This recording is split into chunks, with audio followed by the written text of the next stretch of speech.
1993 no mise en service ny izy io ary miantoka ny 20 ny famokarana ny rano. Fa tamitsika nitondra izao dia nanao ny mandro seza 3. Tsara ho fantatry zany tsy afaka nitokanatsika izy satria tao anatin'ny Covid fa tonga dia nampiasainy ny mandro seza 2 mandro seza 2 bis io dia mamokatra 40 000 mètres cubes isanandro. Raha ataontsika zany mikajy hoe raha 300 000 mètres cubes par jour ny ilaina, 200 000 mètres cubes fotsiny nefa mifamokarana rano eto amintsika. Midika an'izay zany dia tsy ampy ny famokarana rano ary zay no nahatonga an'ireny rehefa ao anatin'ny feim-potoanany ahitantsika dia zay no mahatonga ny hoe tsy ampy ny rano. Nanampy camion tsika satria camion valo ny Anjirama dia nanampy camion tsika mba natratratra any amin'ny 2 ny camion nampiasaina. 32 camion nampiasaintsika mba noentina nanao livraison an'ireny bonbonne manerana ny Antananarivo renivohitra reny. Zay ny olana ny iainantsika. Ahoana ary ny ataontsika mba tsy iainana an'izany tsotra ao anatin'ny ny ahitana. Zay ny mahatonga antsika eto androany. Ary eto zany dia manambara ho an'ny vahoaka n'Antananarivo fa hosoloina iray manontolo ny station de pompage eto Mantseza 1.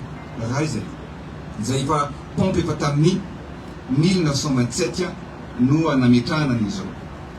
Rehefa solotsika manontolo miaraka amin'ny trano izay misy azy, avozina manontolo ny fitaovana ao anatin'izany dia ny zavatra mitranga dia zao: raha 80 000 mètres cubes par jour ny production ny rano dia rehefa vita rehefa navozana rehetra ireo dia hatrany amin'ny 120 000 mètres cubes par jour.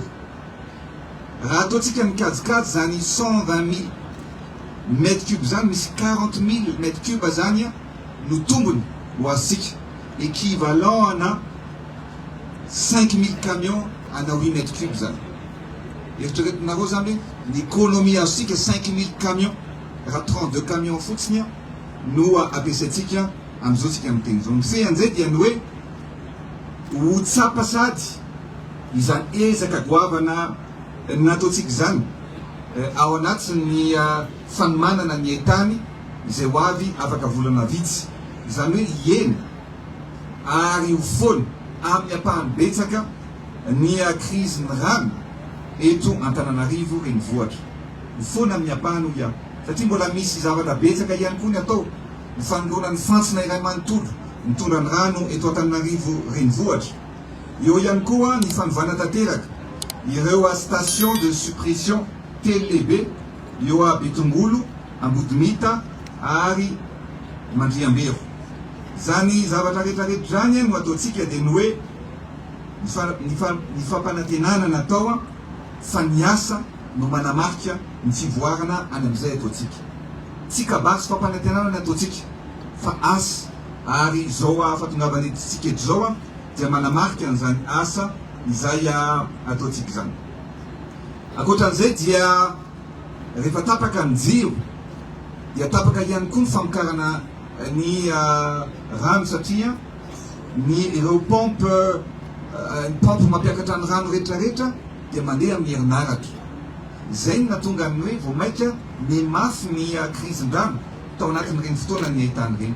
Ka etsika zany dia mametraka ny ireo groupe de secours rehetra hitantsika ato amin'ny Akavy ato amin'ireo groupe de secours amin'ireo station de pompage rehetra misy eto Antananarivo sy ny manodidina. Anisan'izany any Afaralazy, Andranoro, Ambodimity, Ivato, Laniera, Akadidratombo, Bemasoandro, Nanisana, Iavoloha, Ankadivorobea dia azo amin'ireo groupe de secours ireo izay apetraka eny amin'ny toerany avokoa. Ankoatran'izay zavatra ihany koa dia ny hoe efa vitantsika ny appel d'offre lehibe tsy eto Mantseza fotsiny zany tsika hoe Mantseza 1, Mantseza 2, Mantseza 2 bis no anaovana ny famokarana rano fa anao famokarana rano goavana be tsika eo amorona kony ary anomboka tsoela ihany koa ny fanaovana an'izany tetikasa goavana izany 40 millions d'euros 40 millions d'euros no anaovana an'io ary tena tetikasa anisan'ny goavana izay ny teneniko hoe raha nisy ny alerta tsy mieny fotsiny tsika na nitazabotsina fa tsika dia mitondra vahaolana amin'ny olana iainan'ny mponina satria rehefa misy zavatra mahakasika ny mponina marary ny mponina dia makarary ihany koa zany ary tsy maintsy atao mitondra vahaolana amin'izany rehefa miresaka jiro tsika dia tsy maintsy miresaka ihany koa rehefa miresaka rano tsy maintsy miresaka ihany koa jiro ka mikasika ny famokarana ny herinaratra raha renareo zao zany misy groupe maneno mampiodina ny reo moteur rehetra mbola mandeha amin'ny solika mavesatra zany nefa vola be tsy toko tsy foroany ny ampiasaitsika amin'izany zay ny antony nametrahana ny fanamby ary rehetra ihany koa zany dia efa milaza fa ametraka parc solaire 20 mégawatt tsika tsy maintsy ho vita alohan'ny volana aogositra eny amin'ny lalana makeny amin'ny tsiarana piaramanidina ny vato amtia volana mety itsika ho avy zao afaka herinandro vitsivitsy zany dia anao ny appel d'offre anaovana ny parc solaire lehibe indrindra eto a Madagasikara 100 mégawatt izay apetratsika eto Antananarivo ihany koa akoatran'izay dia metrahana 5 mégawatt na parc solaire ihany koa any Anosy-Be, any Antsiranana, Mahajanga, Toamasina, Fianaratsoa, Tuleara ary Antsirabe ametrahantsika an'izany parc solaire zany feana zareo dia zao zay tsy hoe no ny olona miteny mafy no manana ny rariny ny olona mitsikera tsy afaka mitondra ny fampandrosoana ny olona mitsikera hoe tsy vita io no tsy mahavita azy fa tsika kosa mahavita azy miasa ary ho hitany zareo eo ho hitany malagasy rehetra hoe ahoana ny transformation na ny fanovana ny ty Madagasikara ty tsy vita ao anatin'ny ray andro zany fa ny rendez-vous meko amin'ny malagasy fotsiny dia zao tsy tena hoe andraso ny fiafaran'ny mandat fa amin'ny farany taona dia ho hitanareo hoe inona ny zavatra vitatsika inona ny zavatra nataotsika na hanatsarana ny fiarim-piainan'ny malagasy na hanatsarana ny indrindraindrindra mahakasika ny herinaratra sy ny fambolena eto amintsika sy ny farim-piainan'ny malagasy rehetrarehetra ny olana tsy maintsy misy foana fa za dia mijoro fa amany hitondra vahaolana amin'ny olana rehetra zay sedran'ny firenena satria araka ny teniko dia ny hoe Madagasikara tsy maintsy mandroso sotra tompoko lahy makasika datovavy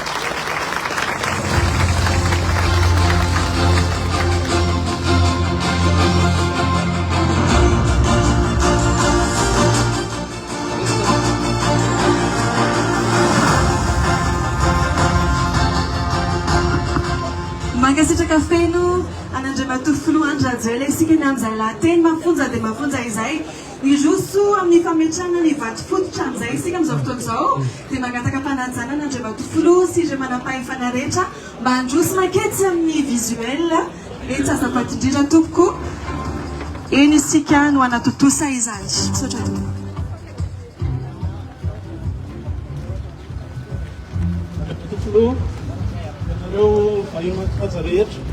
Oety amin'ny nouvelle station de pompage Mantseza 1 isika ankehitriny hitantsika eto manoloana eto ny toerana izay asinana azy Mantseza 1 taloha moa zany izay niteneninao teo dia atsy amin'ny ilany avaratra atsy ankehitriny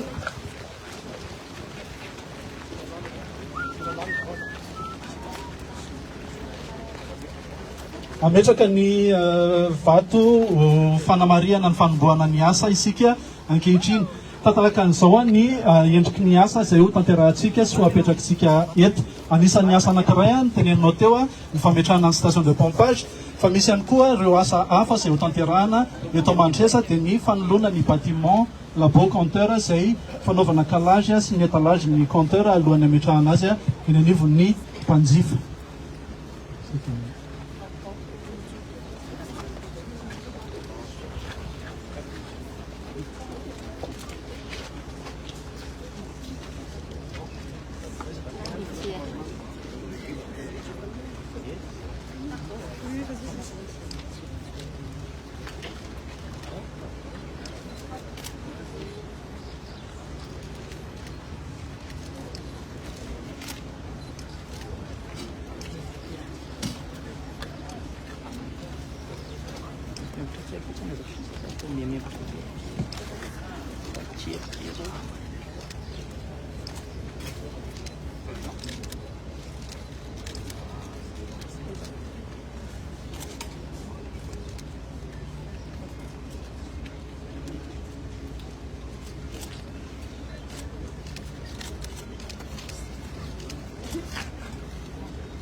Mankasitraka tompoko.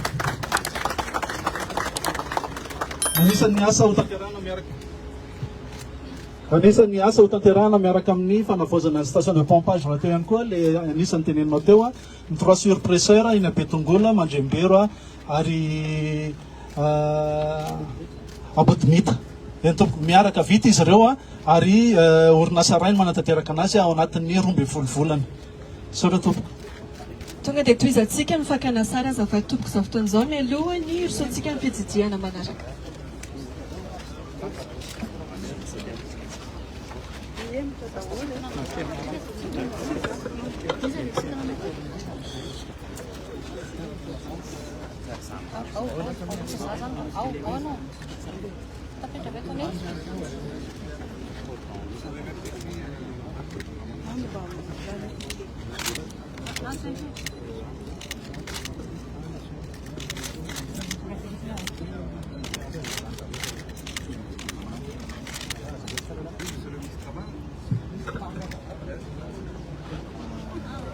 Allora tsika miembotra kely miembotra kely tsika fa tsy ampy recul fa miembotra kely azafady dia tafiditra daholo eo.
Andriamatao filoha eto amin'ity toerana ity no atao hoe Mantreza 2. Ato aoriana ato ny pompy izay mitroka ny rano au brut dia miakatra makany amin'ny station de traitement izy. Amin'izao fotoan'izao misy tsy fahampiana ny famokarana dia anisan'ny ao anatin'ny tetikasa ny fanolorana pompy anankitelo vaovao. 2 hanamafy ny production amin'izao fotoan'izao ary ray ao fanampiny secours mandritra ny fotoana fikojakojana sy ny raha misy panina ny pompy teo aloha. Manana capacité 1000 m3/h, izany hoe ao anatin'ny ray andro manana capacité additionnelle na 20 000 m3 jour isika.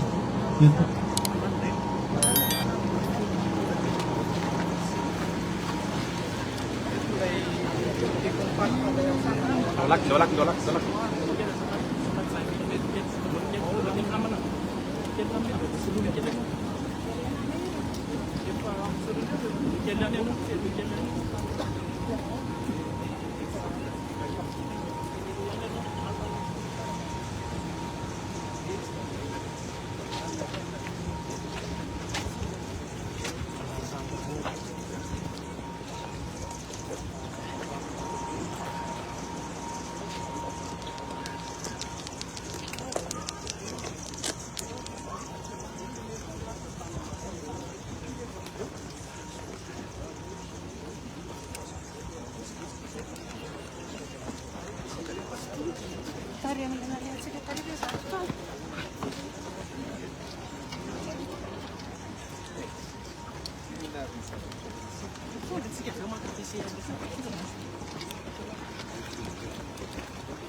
Andreo Matofilo, isika vahiny manakaja rehetra.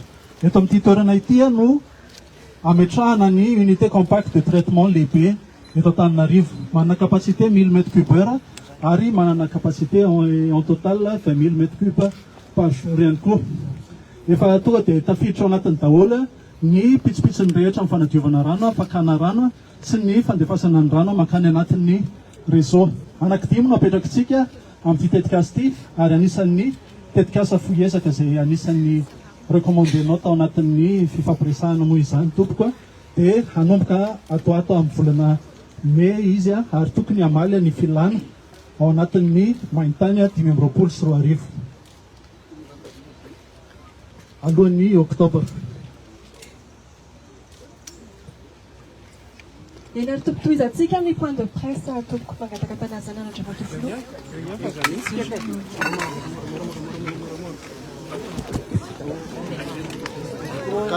Aleo miemtremtra kely tompoko azafady.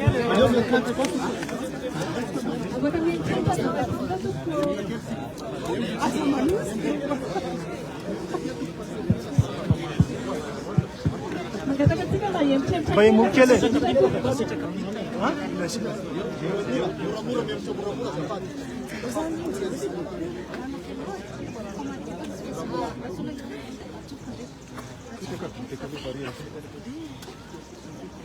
Monsieur le Président, raha ny fahitananao tompoko amin'izao descente aty Mandroteza izao amin'ny maha-tompon'andraikitra voalohany anao eto Madagasikara ny fiarovana ny voninahim-pirenena iza vaiza Madagasikara amin'izao mahakasika ny fandraisana ny fitsidiana ara-panjakana Andriamatoa Emmanuel Macron sy Somienne Seoui dia ankoatran'izay famandehany koa amin'izao ny resaka tompoko mahakasika ny hoe mety sina fanakorontanana amin'ny endriny samihafa hatramina hoe herisetra amin'ny filofantsay mihitsy ary misy ve ny fepetra ary sy mpanjakana.